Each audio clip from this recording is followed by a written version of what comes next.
இன்றைக்கி மணத்தக்காளி வத்தல், கத்திரிக்காய் சேர்த்து புளிக்குழம்பு ரொம்ப சிம்பிளாக டேஸ்ட்டாக எப்படி பண்ணுறதுன்னு பார்க்கலாம். மணத்தக்காளி வத்தல் வந்து நீங்கள் பச்சையாவோ இல்லை பழுத்தது இல்லைன்னா காய வச்சு எப்படி வேணாலும் சேர்த்துக்கலாம்.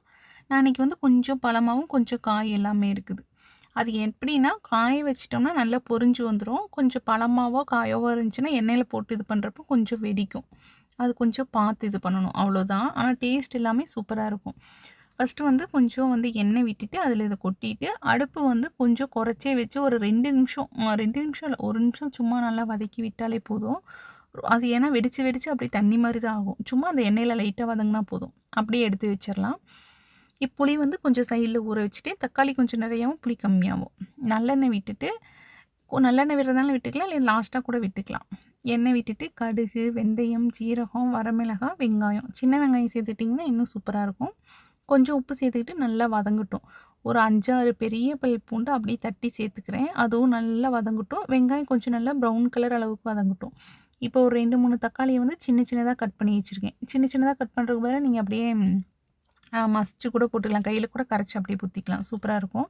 இப்போ தட்டு போட்டு க்ளோஸ் பண்ணிவிட்டு அது கொஞ்சம் நல்லா மசிஞ்சு ஒரு மாதிரி வதங்கணும். அந்த அளவுக்கு வதங்கினதுக்கப்புறம் கத்திரிக்காய் நீங்கள் முழுசு முழுசாக போட்டுக்கலாம், இல்லைன்னா வந்து பாதி பாதியாக போட்டுக்கலாம். ரொம்ப டேஸ்ட்டாக இருக்கும். கத்திரிக்காய் நல்லா வதங்கினதுக்கப்புறம் தனி மிளகாத்தூள், மல்லித்தூள், மஞ்சள் தூள், சாம்பார் தூள், கொஞ்சம் ஜீரகத்தூள் வேணால் வந்து சேர்த்துக்கலாம். அதையும் சேர்த்து நல்லா மிக்ஸ் பண்ணிவிட்டு மசாலா பச்சை வாசம் போனதும் புளி வந்து நான் ஒரு சின்ன லெமன் சைஸ் அளவுக்கு வந்து கரைச்சி வச்சுருக்கேன். அதையும் சேர்த்துட்டு தண்ணி வந்து சேர்த்துக்குங்க. புளிப்பு செக் பண்ணிக்கோங்க. புளிப்பு, உப்பு எல்லாமே செக் பண்ணிவிட்டு நல்லா ஃபுல் ஃப்ளேமில் வச்சு 2 நிமிஷம் கொதிக்க விட்டுட்டு அப்படியே அடுப்பை கொஞ்சம் குறைச்சி வச்சிட்டிங்கன்னா சூப்பராக கொதிச்சிரும். கருவேப்பிலை ஒரு கையில் ஒரு 2 கொத்தளவுக்கு சேர்த்துட்டு நம்ம ஆல்ரெடி வந்து வதக்கி வச்சுருக்குறோம்ல அந்த வத்தல், அதையும் வந்து சேர்த்துக்கலாம். சேர்த்துட்டு நல்லா ஒரு நிமிஷம் வந்து நல்லா ஃபுல் ஃப்ளேமில் கொதிச்சதுக்கப்புறம் அடுப்பை அப்படியே மீடியம் பண்ணிட்டீங்க அப்படின்னா, மீடியமாக சிம்முக்கு மாற்றிட்டு அப்படி க்ளோஸ் பண்ணி வச்சிட்டிங்கன்னா ஒரு 10 நிமிஷம் கொதிச்சா இந்த அளவுக்கு நல்லா வந்துடும். ஃபைனலாக கொஞ்சமாக வந்து நாட்டு சர்க்கரை ஒரு 2 ஸ்பூன், இல்லைன்னா ஒரு சின்ன கரண்டி இருக்குன்னா அதில் ஒரு கரண்டி அளவுக்கு நல்லெண்ணெய் ஊற்றிட்டு நல்லா மிக்ஸ் பண்ணிவிட்டு மறுபடியும் ஒரு 10 நிமிஷம் சிம்லேயே விட்டிங்கன்னா சூப்பராக வெந்து நல்லா எண்ணெய் தெளிஞ்சு வந்துடும். ஃபஸ்ட்டு பார்க்க குழம்பு தண்ணி மாதிரி தான் இருக்கும்.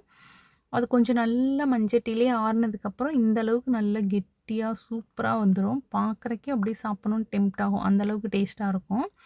நீங்கள் இதுக்கு பதிலாக வந்து சுண்டை வத்த கூட சேர்த்துக்கலாம். சூப்பராக இருக்கும். கண்டிப்பாக ட்ரை பண்ணுங்கள்.